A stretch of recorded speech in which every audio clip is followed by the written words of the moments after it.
Hello there, only one Kenobi here, only one. This is a review of episode 5 of the Book of Boba Fett, although it feels like we're kind of watching Mandalorian again, really.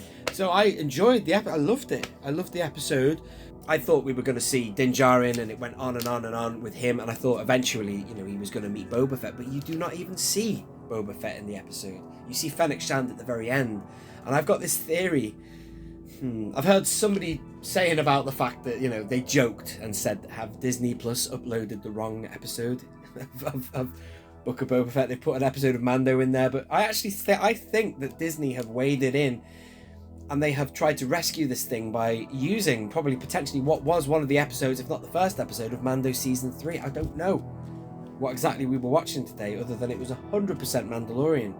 And that was what was great about it. The Mandalorian, Din Djarin, is brilliant. I love the Mando. I love him. I love the vibe. And it was so refreshing. Not that I've hated the Book of Boba Fett, but to see this was just like, oh wow, man. And I never was disappointed with the Mandalorian. Every week I'd watch it and think, is it going to be as good as last time? And it was always consistently good. Brilliant episode. Anyway, so let's go through it. We start off with the Mandalorian on a bounty, and he's with the Klatooinians, or Klatooinians, whatever they're called, and they're in a kind of like a real gangster setup. They're in a kind of a butcher's, an abattoir or something like that. And to cut a long story short, he ends up getting the Darksaber out, which is pretty cool. So you obviously know exactly where we are on the timeline. This follows on from Mandalorian Season 2, and he's a badass with that. Then it's great. We see that we're off world. We're off Tatooine. Then we cut to a really great location. It's a city in a ring type thing. It was awesome. It reminded me a little bit of something that you'd see in 2001 or something. I don't know. I got these Space Odyssey flashbacks, but I've only seen that film twice. But this was nothing like that. It was obviously still felt very Star Wars, but it was just an environment in space, like a space station or a place that you can go, a bit like that asteroid that you saw in Rogue One, which I found that fascinating as well. And he's in the place, and he finds out the location of the armorer. And this is the thing about watching it a second time. You notice that he has... I thought that the Mythosaur logo, the Mandalorian logo, whatever, was visible for everybody. But no, it's funny what you notice on your second viewing. That was actually a code, obviously. The paint is visible only through the Mandalorian visor. So Din Djarin is the only one who can see that, or anyone who has a helmet with the ability to see that secret paint. So he finds where the armorer is, and...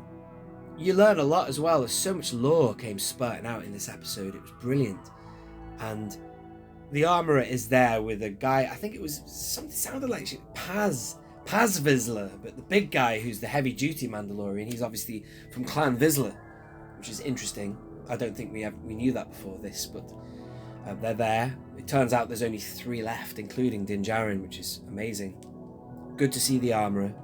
She talks about all sorts of things. She says about the fact that, Bo-Katan lost their way and we lost our world. So you find out all about that. They talk about the Night of 1,000 Tears. Great flashback. You saw, it was awesome. You saw K2SOs marching through this fire field, and you saw TIE bombers doing some damage. Really good use of original trilogy stuff. Vehicles and artifacts from that era of Star Wars. It just shows how valid it is. And you also saw probots flying through the air, and it was great. That K2SO droid, I always knew it looked like it could be a badass mother of a robot. He calls himself a statistics analysis droid, K2SO, but he looks like he could kick some ass, which he does in Rogue One. He is quite aggressive, and he's tall, and they look powerful. As a robot, I mean, they look pretty dangerous, like the serious battle droids. So that's that. And they talk about the attachment of Grogu and how that's forbidden and things like that. There's a discussion about the Darksaber and its weight. Din Djarin's having a lot of trouble controlling it, and that's an interesting thing, because I remember apparently George Lucas years ago said that the lightsaber should be heavy. But it's funny when you talk to Liam Neeson, though. I'm not a friend of Liam, but he does say how he imagined that these things were quite light. They could float through the air, zoom, like it that's Liam Neeson not talking to George Lucas.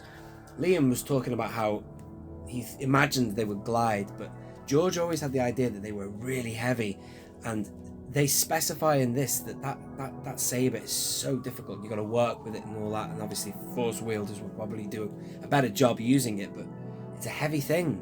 I loved it. And then obviously Vizsla, the big guy, he ends up having a duel with the Mandalorian, and that was really, really great. She says, Din Djarin, do you accept the duel? And he says, I accept. And the way they spoke to each other, it was just like, and now it belongs to me and all this. It was brilliant, so subtle. He loses, of course, the Vizsla dude, and then it comes down to about the conversation of, have you ever removed your helmet? And then he's stumped for words there, and then they have this sort of plot that's going to play out obviously in Mandalorian 3, where she says the only way to redeem yourself is through the mines of Mandalore. So that's obviously something that they're going to explore. Then we cut away, we have a flight. He has to get a commercial flight, which I loved all that, seeing that Rex droid again. I love that because I'm a big fan of Star Tours, and Disney, that aspect of Disney Star Wars is real classic, and that droid is so funny, and he has to get rid of all his weapons and all that. Then we get to Mos Eisley. Did you notice the gate that was at Mos Eisley? It looked like we were looking at that gate from, Jakku? I'm sure Jakku had a gate like that, or maybe even Navarro did, but I don't remember ever seeing that before. But you were looking at Mos Eisley there, not Mos Espa, because the droid says, welcome to Mos Eisley. And obviously then we cut to Ellen Ripley, aka Miss Murdoch from Greece, who is...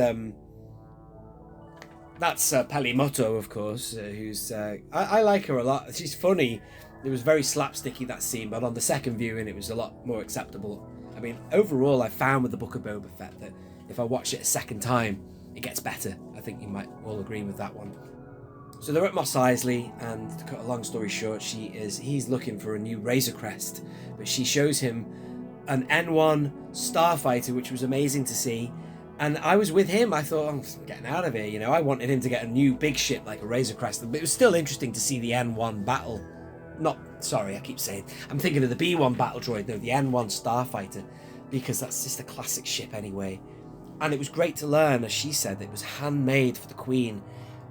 Which totally ties in with what George wanted for that ship. And Doug Chang designed something that was, built for style, not for mass production. Unlike the TIE fighters and the X-Wings, which are, very angular and not very pretty, although they're amazing ships. N1 Starfighters are made for beauty, style. And it's great to know that they were handmade, proper craftsmanship of ship. But the Jawas are there as well. They're obviously being used by Peli to trade for parts. It sounds like there's pretty much anything they can get hold of, which is unsurprising, really, because Jawas will scavenge, and God knows who's landed at Mos Eisley and when. But great to see them with yellow eyes as well, to be honest. But inside all the stuff that they're dealing with, because they're going to soup up this N1 Starfighter, and he sort of goes along with it because she says, I need a bit more time to build it. And they've got that thing that you see in the trash compactor, that it's called a density combustion booster. Which was awesome.